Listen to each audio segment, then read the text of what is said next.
Kesa masira ang inyong mga gulay, halika i-preserve nyo na yan. Ito ay pampatagal umay sa mga nakakaumay na nakikita nyo This araw-araw. is pickled vegetable.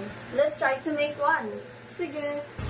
Una sa lahat, bumili muna tayo ng mga sangkap para sa pickled vegetables. Oo, tama yan. Dapat nating piliin ang pinaka-fresh sa lahat ng fresh na makikita natin. Pero bago tayo magluto, bibili muna tayo ng pang-merienda. Pagkatapos namin bumili ng mga kailangan ay umuwi na agad kami. At ngayon, sisimulan na natin. Una sa lahat, hugasan mo muna ang mga sangkap.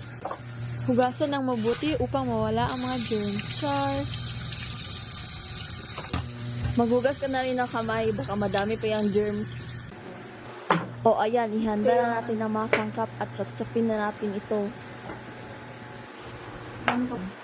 Unahin na natin yung bombay, kasi sunod natin yung ahos. O ayan, i-chop-chop ko na mabuti. Pagkatapos, yung luyan na naman.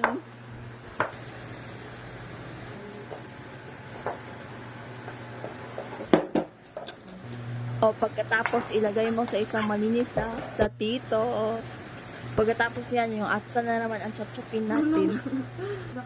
Kadako ang naman na kay basig mali dito.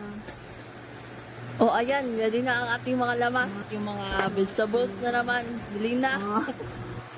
Oh, magic! Oh, may magic kami. Huwag kayo. The paradox once one.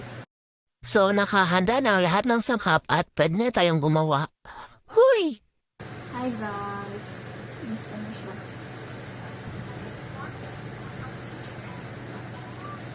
Feels so good. Sige, kanta mo lang yan before ka magluto dyan. At ngayon ay lagay na natin ang mga sangkap sa isang malinis na tela.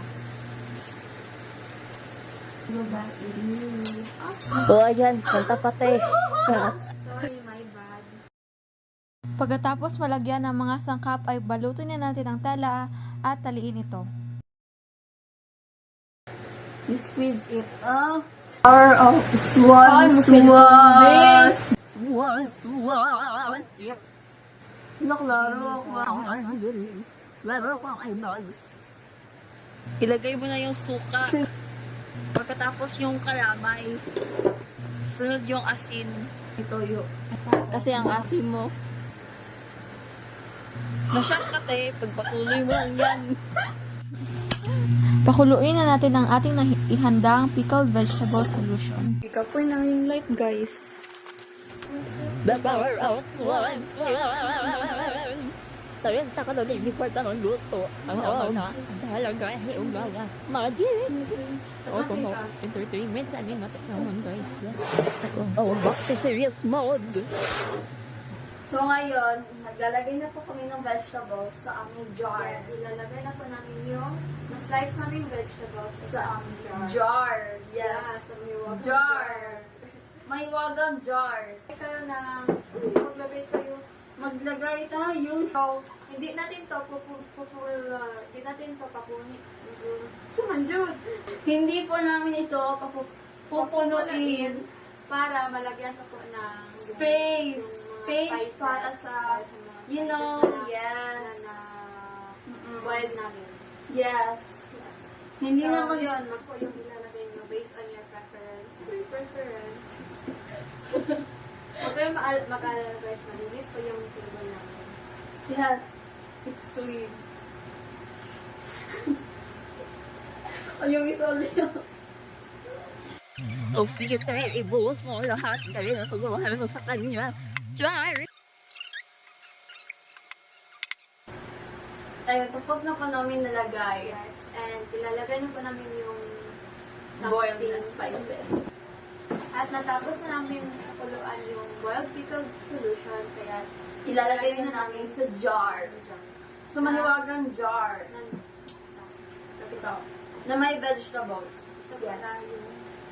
Hindi nang imay ng color.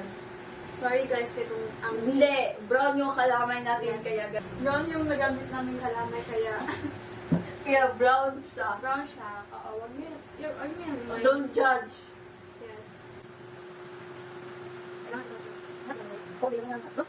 Hindi. Tama na siguro ito. Siguro daw. At so, ayun, dyan po nagtatapos ang aming video. Char lang. Taklobin niya natin at ibutang sa ref. Pero bago yan, tikman muna natin. Ay, gutom na kayo ito ba? Nilawan na nato. Sige, dali. Tara. Amo. Yes, taste test.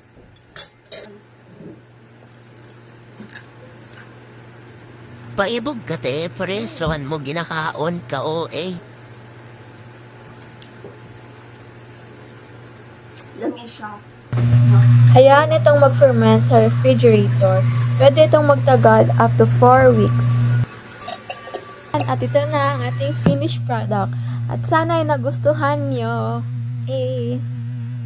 Bye na, the part of Thank you for watching.